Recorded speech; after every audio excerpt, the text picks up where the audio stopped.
చందమామపై నీటి జాడ కోసం చందమామపైకి ల్యాండర్లను పంపిన అమెరికా.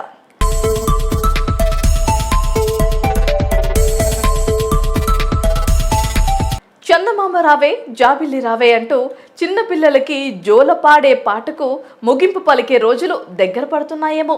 మనుషుల దగ్గరికి చందమామ రావటం కాదు, మనుషులే చందమామను చేరుకోవటం కాదు, అక్కడ శాశ్వత నివాసం కోసం ప్రణాళికలు కూడా రూపొందిస్తున్నారు.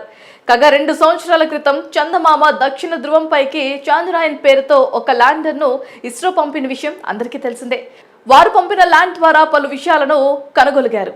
కొన్ని జాగ్రత్తలు తీసుకుంటే కనుక అక్కడ మనుషులు జీవించేందుకు సాధ్యమవుతుందని చెప్పుకొచ్చారు. అయితే అక్కడ జీవించడానికి అవసరమైన వనరుల్లో నీరు అతి ముఖ్యమైనది. ఈ నీటి జాడ కోసం చంద్రుడి దక్షిణ ధృవంపై పలు పరిశోధనలు చేస్తున్నారు అమెరికా శాస్త్రవేత్తలు. ఇందులో భాగంగా అమెరికాలోని ఒక కంపెనీ పటిష్టమైన డ్రోన్తో కలగలిపిన ల్యాండర్ను చంద్రుడిపైకి పంపించింది. చంద్రుడిపైన సూర్యరశ్మి లేని దక్షిణ ధృవం పైన ఈ ల్యాండర్ ల్యాండ్ కానుంది. ల్యాండ్ అయిన వెంటనే నీటి కోసం ఆ యొక్క మట్టిపై అక్కడ నీటి ఆనవాళ్లపై సమాచారాన్ని అందించనుంది.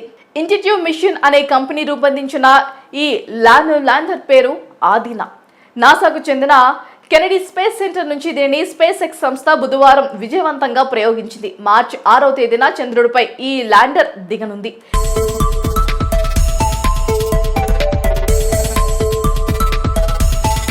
ఇక ల్యాండర్ ఆదినా గురించి తెలుసుకుంటే ఈ ల్యాండర్ పొడవు 15 అడుగులు. దీంట్లో 3 అడుగుల పొడవున్న డ్రోన్ ఉంది. కంప్యూటర్ ప్రోగ్రామింగ్ కు ఆద్యుడిగా భావించే గ్రేస్ ఓవర్ పేరు మీద ఈ డ్రోన్ కు గ్రేస్ అని పేరు పెట్టారు. చంద్రుడి దక్షిణ ధృవం నుంచి 160 కిలోమీటర్ల దూరంలో ఉండే ప్రాంతంలో ఆదినా దిగాలనేది దీని నిర్దేశిత లక్ష్యం. ఆ ప్రాంతానికి కేవలం 400 మీటర్ల దూరంలో శాశ్వతంగా నీటిలో ఉండే 65 అడుగుల లోతైన భారీ లోయ ఉంది.